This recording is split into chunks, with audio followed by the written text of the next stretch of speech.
My name is Boris.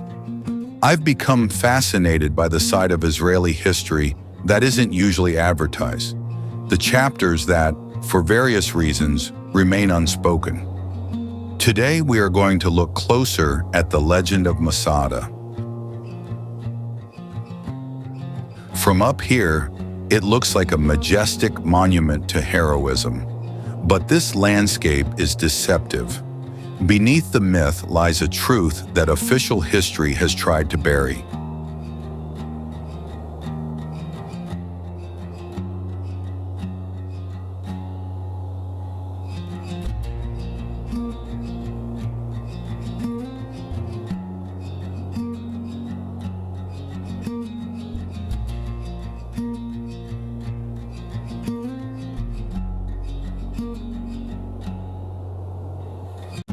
These stones remember everything.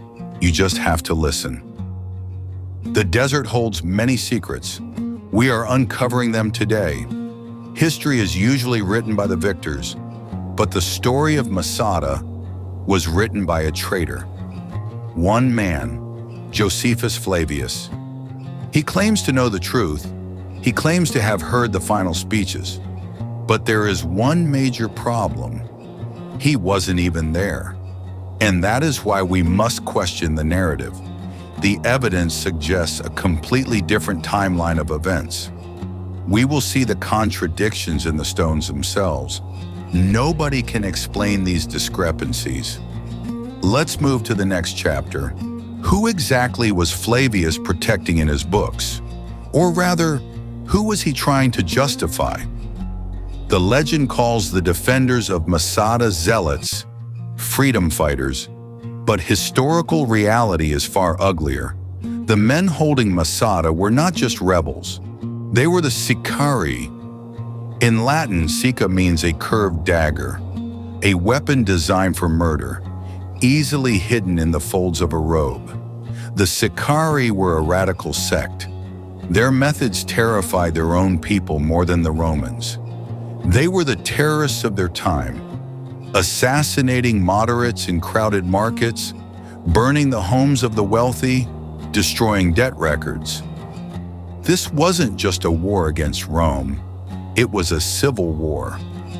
The irony is that they didn't arrive at Masada as heroes. They arrived as outcasts. They were expelled from Jerusalem by other rebel factions. Think about that. While the capital city was preparing for the final stand against Titus's legions, the most radical fighters abandoned their people and fled to the desert. They seized Masada in 66 AD, and while Jerusalem bled, up here on the rock, life went on. There is one chapter in Josephus's work that you won't find in the tourist brochures. It is the dark stain on the shining myth of Masada. Winter 68 AD, Jerusalem is starving.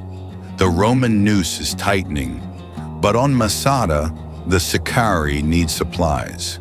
Below them lay the oasis of En Gedi, a prosperous Jewish settlement, famous for its balsam and dates. The Sicarii descended from the mountain at night.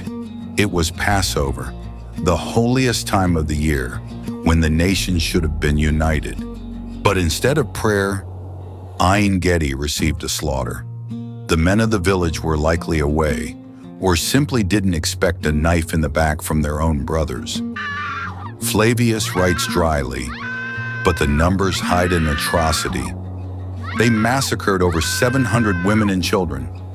700 on a holy day.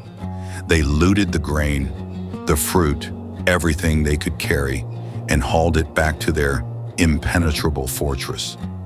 These were not the actions of holy warriors. This was the agony of fanaticism. When we speak of Masada, we must remember the tragedy of this war was not just Roman swords, it was that brother turned against brother. And the men we call heroes today were a nightmare for the families of En Gedi. While the country lay in ruins, Masada remained an island of luxury, thanks to King Herod. A century earlier, the mad builder king had created the perfect sanctuary here. The storehouses were packed with grain, wine, and oil, preserved perfectly in the dry desert air for decades. Massive cisterns, carved into the living rock, were full of water.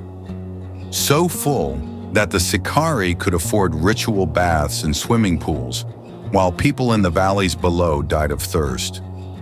Their leader, Eleazar ben Yair, built a microstate up here. Rigid discipline, religious fervor, and total isolation. From a height of 450 meters, they watched the smoke rise from Judean cities. They watched the temple burn in 70 AD, but they were safe. Masada seemed untouchable. They believed God was protecting them, or perhaps they believed that the walls, built with ancient engineering, were more reliable than prayers. The war ended in 70 AD. Jerusalem fell, Rome won. So why? Why would the emperor waste resources on a handful of fanatics in a dead desert? They were trapped. They were no threat. Yet in 73 AD, the 10th Legion Fretensis arrived. 8,000 professional killers, thousands of slaves. They didn't just blockade the mountain. They began a construction project of impossible scale. They encircled the mountain with a wall. They built a gigantic siege ramp, moving millions of tons of earth and stone. For what? For 1,000 starving refugees? Or was Rome after something else? Maybe Masada isn't just Herod's fortress.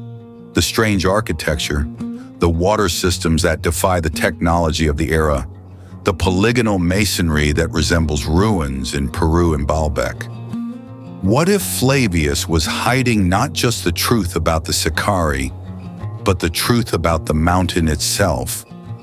What was up there that the Romans had to possess at any cost?